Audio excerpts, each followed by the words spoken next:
activity. It's about the rotted content, which almost everyone seems to be calling AI slop, often, quite pejoratively. Mm-hmm.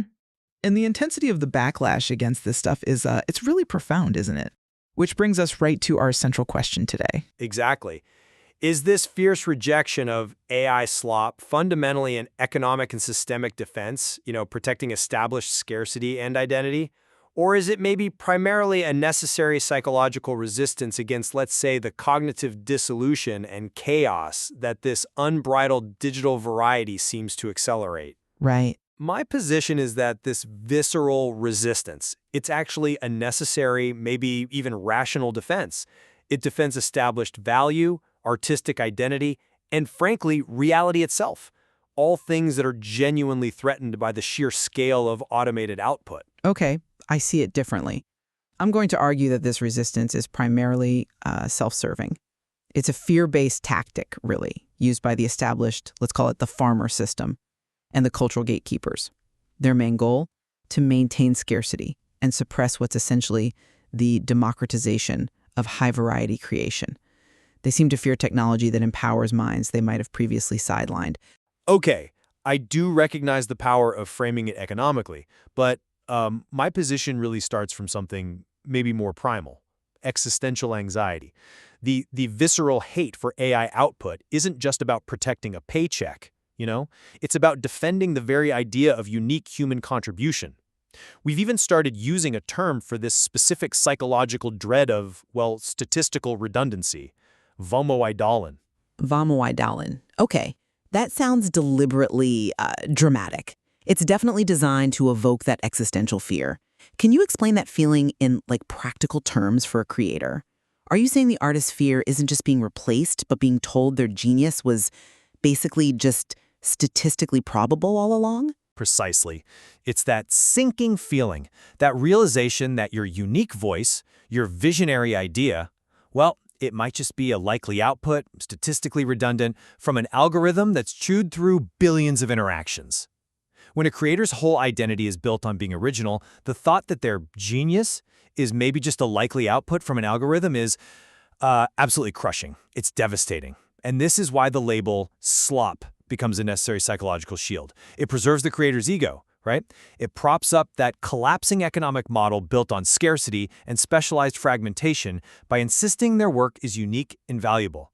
But the threat is bigger than just economics. The sheer speed and volume of synthetic media, it genuinely threatens to dissolve the critical distinction between what's real and what's fabricated. That leads to acute reality dissolution, not just for creators, but for consumers too. So the resistance is a defense of human identity, and the objective reality that identity kind of needs to anchor itself. That distinction about reality is important, I grant you that. But I still see the main engine here as economic and systemic, just maybe packaged up as an existential crisis. I mean, this is classic media ecology, isn't it? Every time a new tech democratizes creation, like the printing press or the digital camera, the established players label the new stuff as pseudo or corrupt or just plain low quality. This linguistic spell labeling high-volume output as slop feels like an attempt to use a specific kind of powerful collective fiction, what some call hyperstition, to basically protect their market share. The real issue here, I think, is control.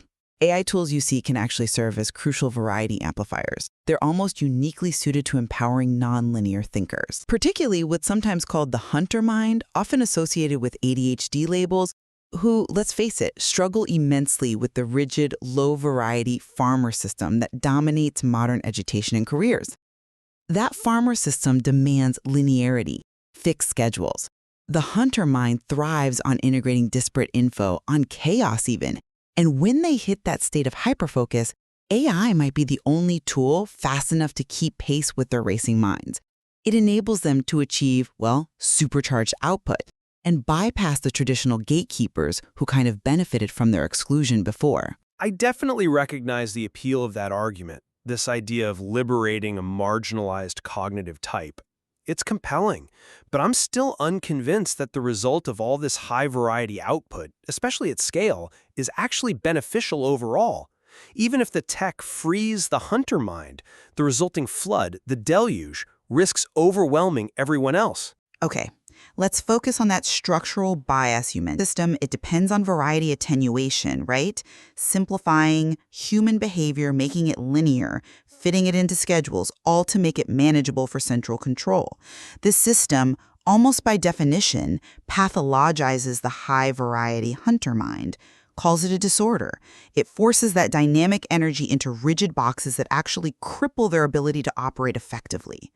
AI offers that hunter mind the non-linear tools they need to overcome this structural bias. It acts as an essential piece of kit to harness their inherent creativity without demanding they conform.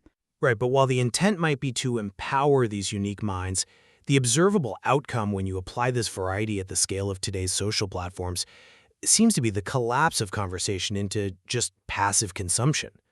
We're not really seeing an elevation of the species here. It feels more like a regression to television. Social media algorithms, which are, let's be honest, the main way most people encounter this new variety, they're designed for addiction. They explicitly prioritize features that hook users into passive, high-stimulus consumption. Think high emotional valence clips, right? That just further fragments attention and seems to ignore almost all safety concerns just for the sake of engagement. So the dominant mode becomes consuming entertainment and conflict, not creation or nuanced discussion. The variety you're celebrating risks becoming just chaotic fodder for an addictive machine, potentially reinforcing the very cycles the hunter mind often struggles with. I absolutely agree that the social media environment is deeply manipulative, yes, designed for addiction. But I see that as a manipulation of the variety, not an inherent flaw in giving the hunter mind access to these tools. The structural problem is still there. The gatekeepers have arguably engineered an unstable, hyper-competitive environment, a state of, you could say, weaponized chaos that drains the internal capacity of most people, forcing them into short-term, reactive survival mode.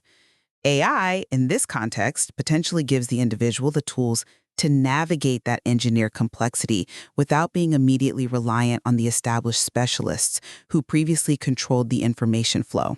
Let's maybe pivot slightly to the fierce emotional intensity we see in the backlash.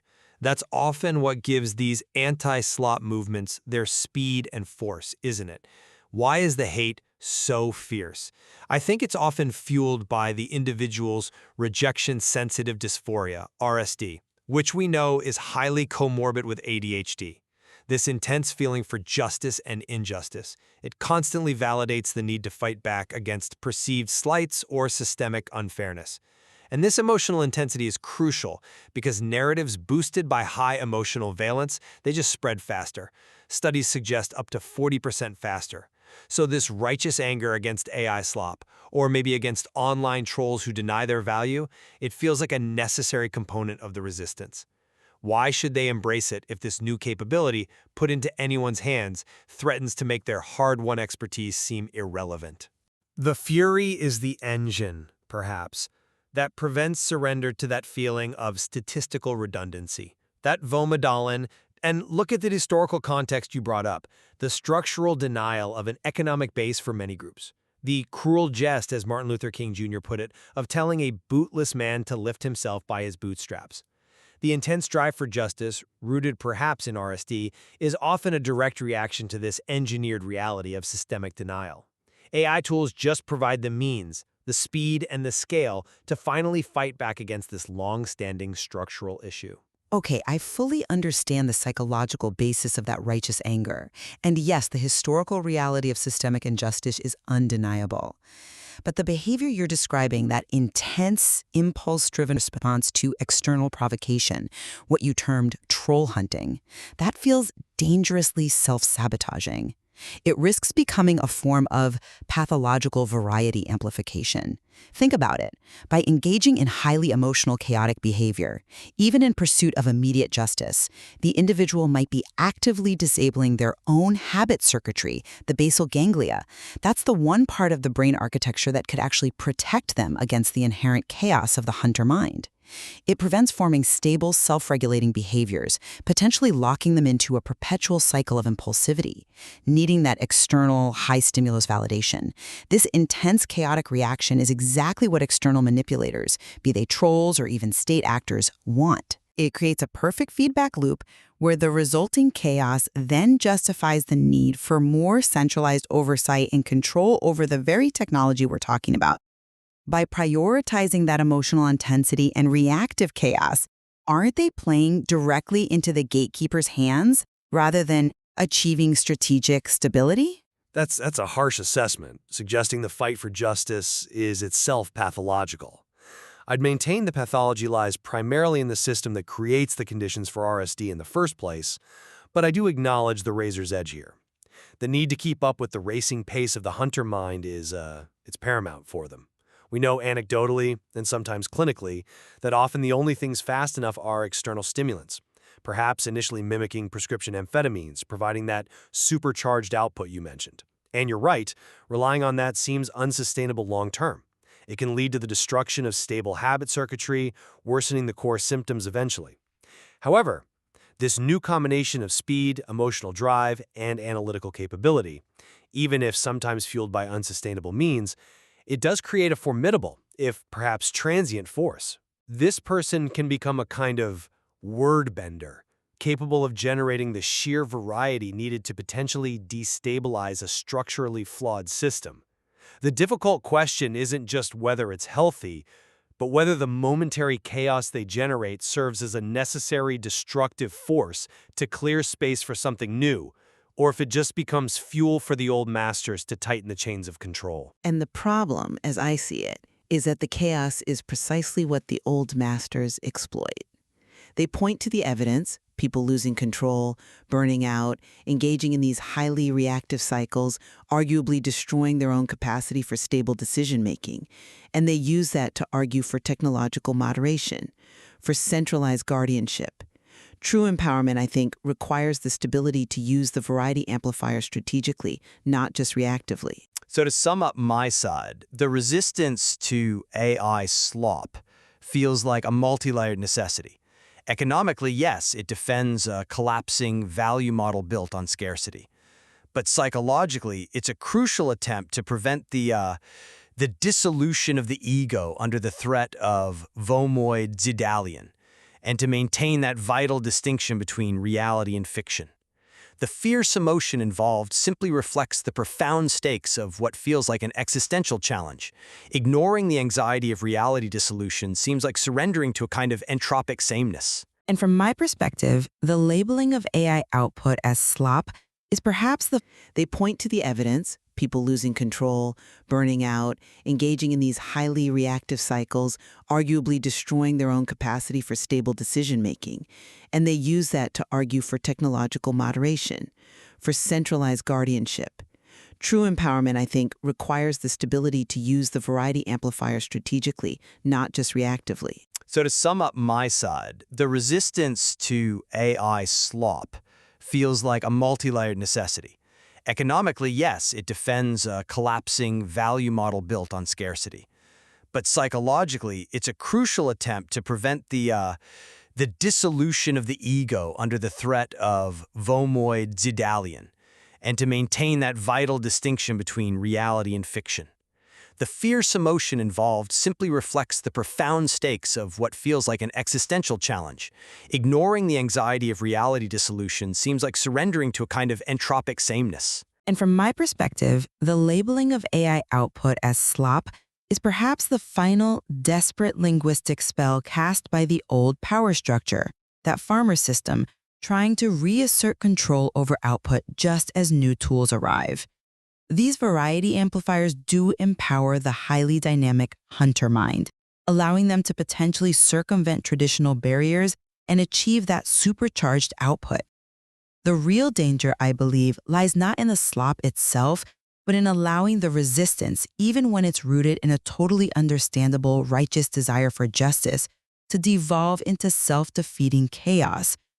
Because that chaos ultimately justifies increased centralized oversight, trapping dynamic thinkers in cycles of dependence and reactivity. Yeah, this discussion really does illuminate how these tools of scale and speed, they simultaneously threaten established economic models, the ones built on scarcity, and at the same time offer potentially powerful new avenues for cognitive types who were previously marginalized by those low-variety social structures. Absolutely. And there's clearly much more to explore in the material around how dynamic individuals might actually harness this new variety for strategic ends, using the tools to amplify focus and capability without succumbing to the cognitive and emotional chaos that inevitably invites greater external control. The battle isn't just against the AI, maybe, but also against that self-defeating impulse towards instability